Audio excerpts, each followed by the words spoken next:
അതായത് ഒരു നാട്ടിൽ നിന്ന് നോമ്പ് തുടങ്ങുകയും നോമ്പിൻ്റെ അവസാനം വേറൊരു നാട്ടിലെത്തുകയും ചെയ്തു.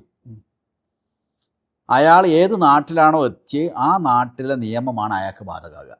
ഉദാഹരണം പറയാം, ഗൾഫിൽ നിന്ന് സൗദിന്നോ ഖത്തറിനോ കുവൈറ്റിൽ നിന്നോ ഒരാൾ നേരത്തെ നോമ്പ് തുടങ്ങി ഇവിടുത്തേനേക്കാളും. ഇപ്പോൾ ഇവിടുത്തെ കലണ്ടറിൽ 19 കാണുന്നത്. ഇപ്പോൾ ഖത്തറിൽ പറയുന്നത് കേട്ടത് 18 തുടങ്ങുന്ന. ഞാൻ അങ്ങനെ ആയിക്കൊള്ളണമെന്നില്ല, അങ്ങനെ ആയി എന്ന് വിചാരിക്കുക. ഫെബ്രുവരി 18 അവിടെ തുടങ്ങി, ഇവിടെ നമ്മൾ 19 തുടങ്ങി. നമ്മളെ 30ാമത്തെ നോമ്പിന് അവരിവിടെ വന്നാൽ അവർക്ക് എത്രയാവും?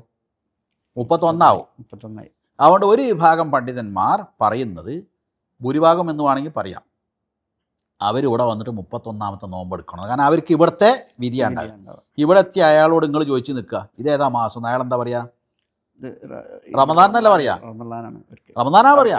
അപ്പോൾ ഫമൻ ഷഹീദ മിൻകും അശ്ശഹ്റ ഫൽയസുംഹു, നോമ്പ് എടുക്കണം, 31ാമത്തെ എടുക്കണം. എന്നാൽ വേറെ ചില പണ്ഡിതന്മാർ പറയുന്നത്, കാരണം ഇതിലൊന്നും പ്രമാണമില്ലാത്തത് റസൂലിൻ്റെ കാലത്ത് ഇങ്ങനെ ഇല്ലാത്തതുകൊണ്ടാണ്. ഇത്ര എളുപ്പത്തിൽ ദൂരം വൻകരകൾ താണ്ടിയിട്ടും പുതിയ പോകുന്ന ഒരവസ്ഥ ഇല്ലാത്തതുകൊണ്ടാണ്.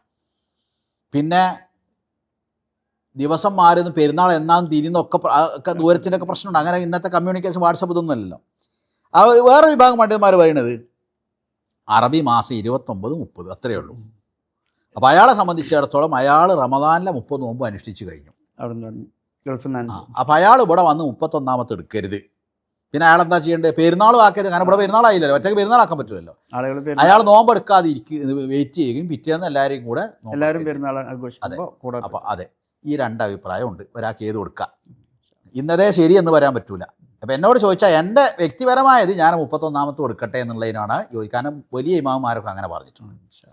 ആധുനിക കാലത്ത് ഷെയ്ഖ് ഇബ്നു ബാസിനെ പോലുള്ള പണ്ഡിതന്മാരും മുൻകാലത്ത് ഇമാം നവവിയെ പോലുള്ള പണ്ഡിത ഫുഖാക്കളും അങ്ങനെ പറഞ്ഞു, 31ാമത്തെ കൊടുക്കണം. ഏത് നാട്ടിലാണോ എത്തിയത് അങ്ങനെ ചെയ്യണം. നേരെ തിരിച്ച് സംഭവിക്കാം. ഇവിടെ ഇപ്പോൾ ഒരു ദിവസം വൈകിയാണ് തുടങ്ങിയെന്ന് വിചാരിക്കുക. അങ്ങനെയുള്ള ഒരാൾ അവിടെ ചെല്ലുമ്പോൾ അവിടെ 29 നോമ്പേ ഉള്ളൂ എന്ന് വിചാരിക്കുക. അങ്ങനെയാകുമ്പോൾ അയാൾ അവിടെ എത്തുമ്പോൾ 28 എടുത്തിട്ടുണ്ടാവുള്ളൂ. അത്തരം ആളുകളെ പഠിച്ച് പണ്ഡിതന്മാർ ഇജ്മാവോടുകൂടി പറഞ്ഞത് അറബി മാസം 28 അവസാനിക്കുന്നില്ല. അതുകൊണ്ട് അയാൾ പെരുന്നാൾ അവരുടെ കൂടെ ആഘോഷിക്കുകയും പെരുന്നാളിൻ്റെ ശേഷം ഒരു നോമ്പ് ഖലാ വീട്ടുകയും വേണം എന്നാണ്.